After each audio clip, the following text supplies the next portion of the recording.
Hey everybody, what's up? It's your girl Bondi Blue and I am back for another Bondi Blue show installation. Okay, what's going on out in the streets? Okay, what's going on the blogs? All right, y'all, so let's go ahead and talk about Love and Hip Hop, Atlanta star Carly Red's soon-to-be ex-husband, Arkansas Mo. Okay, y'all, Arkansas Mo is out here living flaw. Let me read y'all what the Jasmine brand has to say. So, Arkansas Mo has now been charged with taking more than $2 million in coronavirus bailout money. The Justice Department announced in a press release Wednesday, May 13th, the PPP, Paycheck Protection Program, was intended to assist employees in small businesses affected by the coronavirus pandemic. Arkansas Mo is the owner of a trucking company called Flame Trucking. So he applied for a loan in the amount of $3,725,500 and confirmed that it would be used to retain workers and maintain payroll or make mortgage interest payments, lease payments, and utility payments as specified under the Paycheck Protection Program rule. The bank gave Arkansas Mo a loan for more than $2 million according to the document. However, Arkansas Mo never used the money to help his employees. Within days, the U.S. Attorney's Office said that Mo allegedly used more than $1.5 million of the PPP loan proceeds to purchase $85,000 in jewelry, including a Rolex presidential watch, a diamond bracelet, and a 5.73 carat diamond ring for himself, to lease a 2019 Rolls-Royce Wraith, to make loan payments, and to pay $40,000 for child support. On May 6th, Mo was interviewed by federal agents and told the agents that he used all the PPP loan proceeds to pay payroll and other business expenses. On May 11th, agents executed a search at Mo's home in Decula, Georgia, and seized approximately $80,000 in cash, including $9,400 that Mo had in his pockets and the jewelry he allegedly purchased with the PPP money. Agents also executed seizure warrants for 3 bank accounts that Mo owned or controlled and seized approximately $500,000 in PPP funds, according to prosecutors. Arkansas Mo's case is being investigated by the FBI along with the Atlanta Complex Financial Crimes Task Force. He has officially been charged with bank fraud. Child, they gonna put Arkansas Mo's ass under the jail. Okay, you know they don't like when you steal no funds. Y'all, I cannot. Y'all, you know what I will never understand? It's like the Apollo thing. Why people who are on reality shows decide to do illegal shit as if eyes aren't on you. Like, there are going to be people that are going to watch a show, watch you on something, and don't like you. So whenever your name comes across their desk or they see you anywhere in their work environment, they're going to pounce on the opportunity to see what it's about. Okay? And even if that wasn't the situation, Arkansas Mo wasn't exactly being smart about the situation. I mean, you took millions of dollars from the federal government and didn't put them in the places where the money was supposed to be. Instead, you spent it on jewelry, shit that's gonna depreciate in value. What kind of ignorant shit is that? How old are you, Arkansas Mo? I mean, based on Carly's age, you gotta be damn near 50 years old, and you have learned nothing about finances, about not spending your money or the little bit money that you do get during a time like this on fucking jewelry. What are you gonna do with jewelry during a pandemic, Arkansas Mo? What are you gonna do? I mean, shit, about a month ago, toilet paper was more valuable than a diamond. And you out here spending all of that money on jewelry and a car? All depreciating value, all of it. Okay, the only thing that you spent money on that you should have spent money on was that damn child support, okay? But see, y'all gonna learn one day to stop flossing and acting like you got shit you don't have, okay? You're not doing anybody any favors by pretending to have money that you don't have and then ending up getting yourself in situations like this. I don't feel bad for Mo because I think Mo is doing exactly everything everybody say he doing. If they say he did it, that nigga did it, okay? As far as I'm concerned with Arkansas Mo. And it's just unfortunate that we didn't get to see all of this play out on Love and Hip Hop because, baby, I would have enjoyed to see Carly Red ugly cry about this shit and act as if it matters, even though she's going through a divorce from him. Child, please. Y'all, somebody go get Arkansas Mo. All right, continuing on in things I don't care about, DNA test results reportedly confirms that Future is the father of Eliza Reign's child. And I feel like, didn't we already prove that when she got her baby and the other girl's baby who's already tested positive to be his child tested together and they found out they were siblings? Like, I think we already figured that out, but I guess they needed further proof in order for Future to be forced to do what he's supposed to do, and that's take care of his child. I think there's equal blame to go around for everybody. So the women who are obviously having children with him so that they can get a check, and to him who can't seem to put on a condom and protect himself and us from further population and children that he will be neglecting. And it doesn't matter how much money he has, there aren't enough hours in a day for him to be there for those children in the way that they deserve. Shout out to Nicki Minaj and Doja Cat and Megan Thee Stallion and Beyonce for all being 4 black women, okay, taking all 4 spots of the top 2.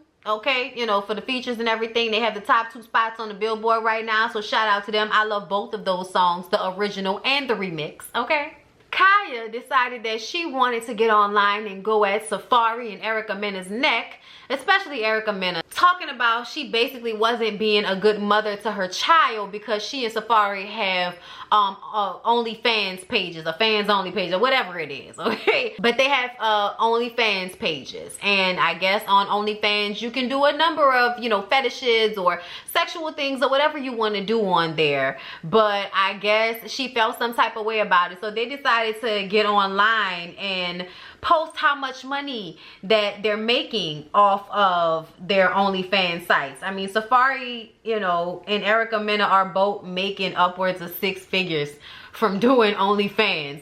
And I have seen video and pictures of Safari, and I understand why.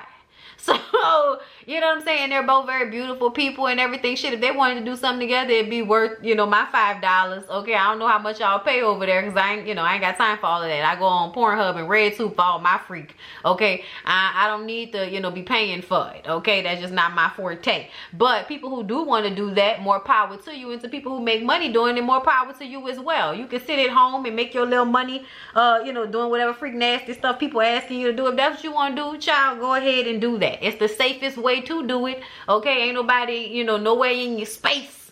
Okay, but either way, I feel like Kaya is just a hater. Kaya's a hater, y'all. She was hating on, you know, Trina, and I know a lot of y'all want to argue about, you know, they can go ball for ball, but they can't go song for song. Okay, then that's just period. I don't care what song y'all still listen to. I think that Trina has pretty much proved that she has more hits than Kaya. Period. And I don't give a shit about whether it's a feature or not. Okay, my voice on a song is my voice on a song at the end of the damn day. Okay, now besides that, Trina was doing her little verses Miami with Trick Daddy. Child, I don't know why. I feel like she need to go against somebody like Eve, or, you know, another rapper that has had the, you know, same amount of albums, came out around the same time.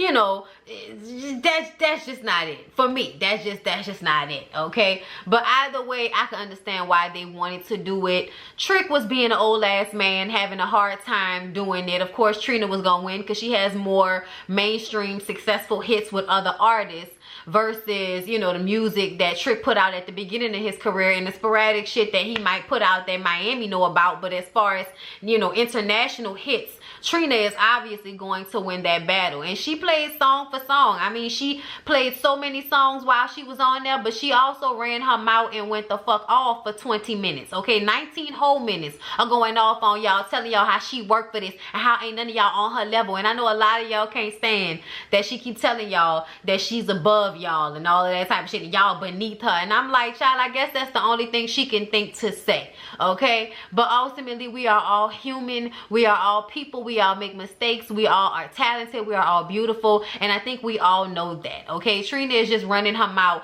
and being from Miami, it don't matter what you say, but you just gonna say anything about your mouth. When you feel like going off, that's what you gonna say. Whatever you want to say, that's gonna come up out your mouth. You ain't gonna give a shit about hurting nobody's feelings and what is gonna come all fast and all of that. Okay, so I do understand understand that. But at the end of the day, she had to be drinking to go off for 19 minutes to absolutely nobody. I mean, you were on live, but you know, you was talking to yourself. She was going off, I mean, with a microphone in hand, all right, for 19 minutes. I said, God damn. Y'all forgot that Trina's mama just passed away. I think Trina be going through it sometimes. But you know, once the music started playing, she looked like she was having a good time. I mean, she looked like she was having a better time than anybody else in the room. So something tells me that Trina is still having a hard time, and she can either get highly irate, okay, being her peaceful grown woman stage, or get drunk and belligerent, okay? Okay, there are a few different areas in which Trina can be. We are all human, but bitch, you need to calm down.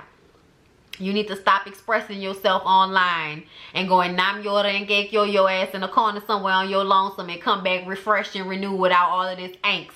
Okay, but I do understand where it's coming from, but people will perceive it a certain way because it's just so you know what I'm saying? So I would just appreciate for Trina to go and calm down somewhere. But you know, I love her, and I'm a you know, I'm a buck for her and all of that. So whatever she said, that's what she said. Okay. All right, I'm biased. Whatever y'all want to say, I don't care. Okay, but yeah, Trina got on live with Joy and Bobby and played a bunch of her songs while they waited for Trick skated in, you know, in and out. They had a nice little 20,000, you know, about 20,000 people in there consistently the whole time. So, you know, it was cool. And y'all, are we surprised that Prinky and Ray J broke up? I'm not surprised. Are you surprised? I'm not surprised. After that whole situation on Zeus Network, child, if it wasn't over, it needed to be over. I'm glad it's over, because Ray J just gonna go back to being same old Ray J. He's a hoe. And Prinky, you know what you got yourself into, but you's a passive aggressive bitch, and you know what you got into that for some pretty children, some child support, and a nice little check for the rest of your life. And mission has been accomplished, bitch. So I guess you can go ahead and live your life. Vivica Fox saying that Nene could possibly be going to therapy for a drug habit because reality TV can't be that damn hard. Look, I think that was out of pocket. I think that was out of pocket. I really do. I think it was out of pocket, but only because it was coming from somebody like Vivica. You know what I'm saying? You know what I'm saying? Like, why would you say something like that? But as a viewer who has watched the show in the past, I feel like for Nene to say she has never done anything, I don't know if I believe that. And I don't necessarily, you know, that don't make you no bad person or nothing like that. Everybody do drugs. Like, for the most part, everybody do drugs. At one point or another, they've tried one thing or another, especially when they're in that lifestyle in Hollywood and all of that.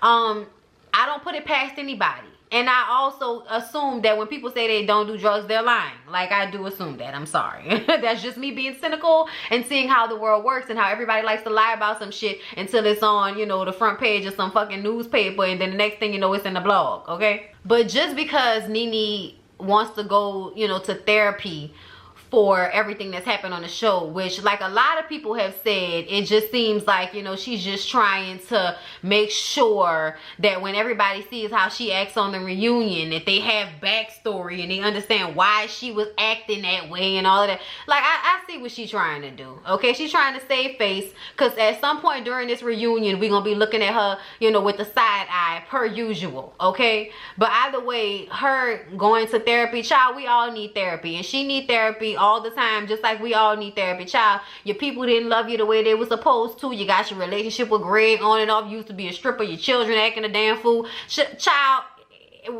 she need therapy for a plethora of reasons, and it don't necessarily have to do with no drug habit, Vivica, okay? But we have all wondered what, you know, we have all wondered what Nene might have been going through a few times. The one time that comes to mind is when they had that little lingerie sleepover party, and, you know, Kenya and all of them and Candy and Mel and everybody got into it. Y'all remember that, right? Y'all remember that energy? Oh, okay. Y'all remember that energy when they was in Tokyo or wherever they was, and Nene came in there with her titty out? Oh, okay. There's an energy. Okay, so I'm not gonna go too hard on Vivica, because it's not like it's not something we haven't all, you know, wondered about certain people at certain times. You know what I'm saying? Like, what's going on with it, you know? But everybody was all upset, and I can understand Nene feeling like, girl, I ain't never did no damn drugs, and I thought we was cool. Why you coming at my neck like that? I can understand her feeling like that as well. But I think at the end of the day, any publicity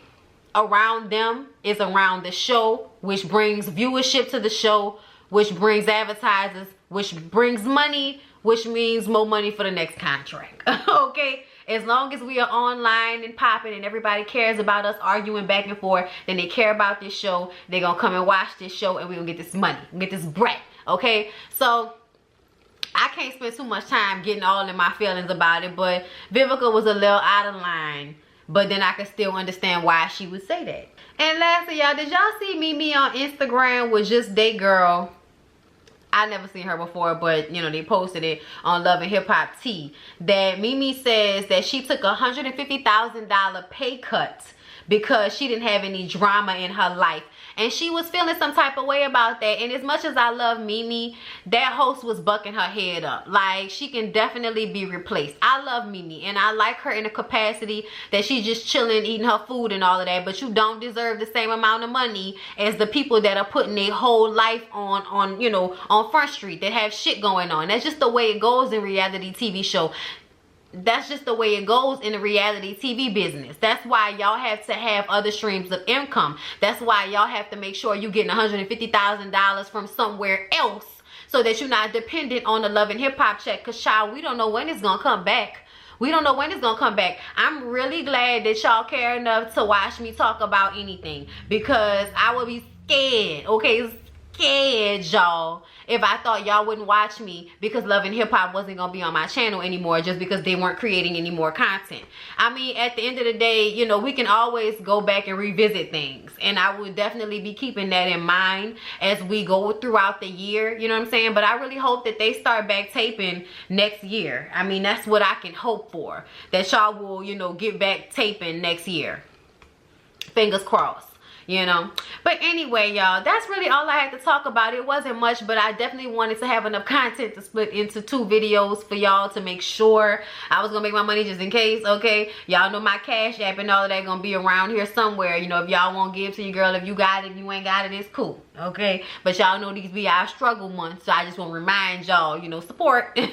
Support. All right, I'm doing Bondy Blue After Dark, okay, which is me talking about, you know, sexual experiences and things of that nature. So y'all can sign up on Patreon or become a member here. The links are down below in the description box, and you know, y'all can support your girl's channel. I am giving y'all extra content for y'all bucks, so you know, and we do the Zooms and everything. I think next week I'm going to try and do another Bondy Blue After Dark, and then I'm gonna do like a Zoom, but only for like a certain amount of time. I'm gonna figure it out and I'll let y'all know. But definitely another Bondy Blue After Dark next Saturday or next Friday. All right, y'all, I'll see y'all in the next one.